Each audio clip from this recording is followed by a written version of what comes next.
Veamos si el riflecito puede atravesar esta tabla de 10 milímetros. Creo que es madera de pino. Voy a dejarla justo por aquí.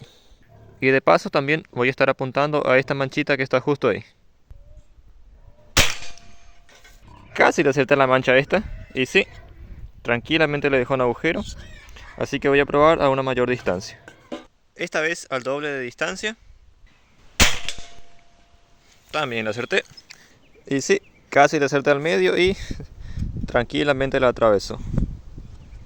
En el siguiente video haré lo mismo pero con dos tablas.